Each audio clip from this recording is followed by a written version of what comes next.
that goes back to the value of doing both things, like you said. Like, there has to be a balance, because one thing that did start happening at COROS was like, we're paying all these influencers to post about us, but it's like, now they're just speaking in an echo chamber. Right. It's like they're talking to the same audience over and over again. And then it's like, where's the brand behind that? It's like, sure, like maybe someone like uses a code and buys the product, but like, are they going to continue to be a loyal customer? Are they going to continue to like engage with our channels? And like, that's where the brand marketing side of things comes in, because you're really creating a space and a community and a brand that people want to be a part of.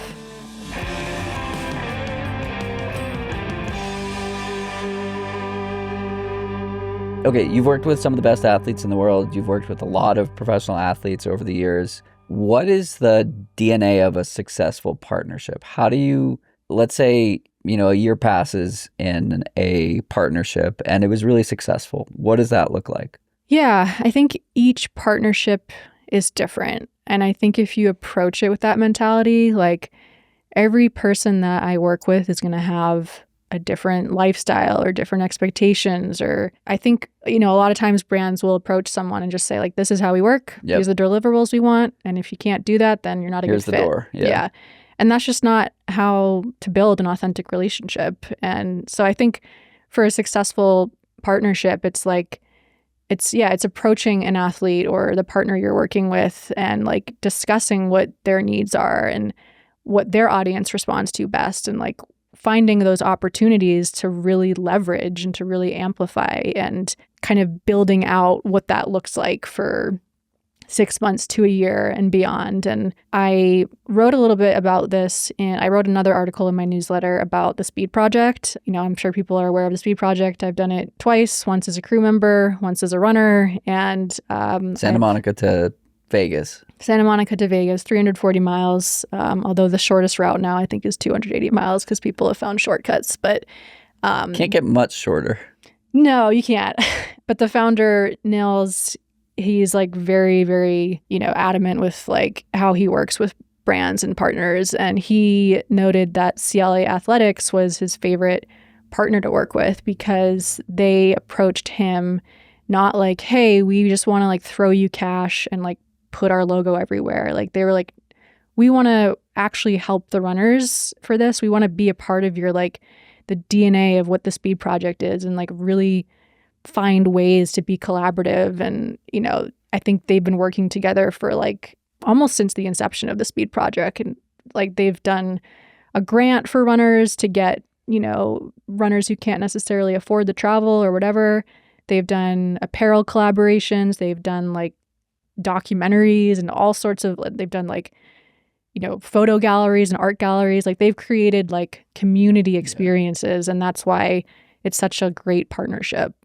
So yeah, the brand marketing versus the performance marketing versus like, hey, use code XYZ on CLA hats versus an integrated campaign. I was having a conversation this morning with Patrick Crawford, who did a fantastic episode of Second Nature. And we were talking about how he had worked on a brand a number of years ago and they ran out of money, basically. And they turned off paid media. And when you turn off paid media, if you have a strong brand, there's almost no decline immediately unless you only are doing meta ads. But if you have solid brand marketing in place, there's kind of like a long tail and then it drops off a cliff. And so I love that example that he shared and the way that you're talking about CLA on the brand marketing side, because it demonstrates the congruency of the two, right? You can't really have one without the other and expect to achieve long-term success. Yeah. I'm going to have to like set up a royalty with Second Nature every time I mention it, get $1, but I did an episode with them and talked for an hour about the difference between brand marketing and performance marketing. Yeah. And it's easier in theory to do performance marketing, which is pay to play. You give somebody $1 and you expect $3 to $5 to come out, and you just keep doing that until it stops. But when it stops, you have to rely on either the quality has gone down or you've exhausted that audience, or there's no like underlying story behind it. Yeah. So in a sponsorship or athlete manager role, athlete sponsorship role, how do you think about the performance versus brand marketing intersection? And were you doing both roles, or are you working with somebody on the brand side? Yeah, this conversation is so relevant because, you know, part of the reasons why I left COROS, and like this isn't like any shade on them, like they're a great product, like great team, but they didn't really invest in the brand marketing side of things. It was very much the paid side, because that's where we saw the most tangible, you know, ROI. Like that was the easiest way to communicate, like, we're doing effective marketing is because we're paying X amount and we're receiving X amount. And I really, really felt like we were missing a lot of the brand marketing and community side of things. And the storytelling. The humanizing. Yeah. And I really, really advocated for that. And it was also like the feedback I got was like, well, how much money are we making from this event? How much money are we making because we like did a shakeout run? And it's like, that's not the point. Right. Can we talk about the program that you and I talked about there? Yeah. So we had a conversation because you know, I was like, I want to do more podcast marketing. You know, I wanted to sponsor your podcast, and I wanted to do in-person events, and I wanted to bring athletes into the fold for that, because a lot of the athletes I worked with, especially Molly, but Emma Bates too, they were like, we want to do more in-person stuff with COROS. Like, this is our favorite thing to do. We love just the athletes like it. It's more fun than use code blah, blah, blah for a free accessory. Yeah. And that's another part of the value too, is like, if you do events and in-person stuff and community with athletes, like you're building that relationship with them too. They love that, and they want to work with your brand more, and they want to like advertise your product more. So yeah, I mean, we had a conversation about sponsoring your podcast, and it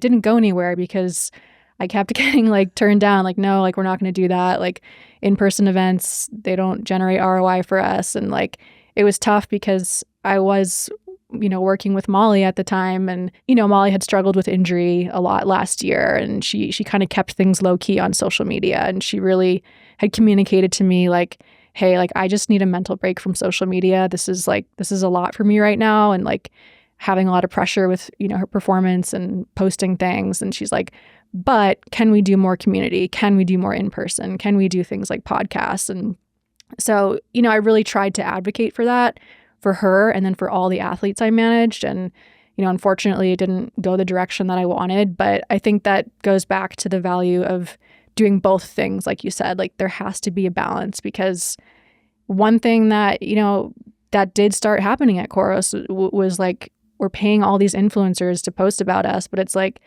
now they're just speaking in an echo chamber. It's like they're talking to the same audience over and over again. And then it's like, where's the brand behind that? It's like, sure, like maybe someone like uses a code and buys the product, but like, are they going to continue to be a loyal customer? Are they going to continue to like engage with our channels? And like, that's where the brand marketing side of things comes in, because you're really creating a space and a community and a brand that people want to be a part of.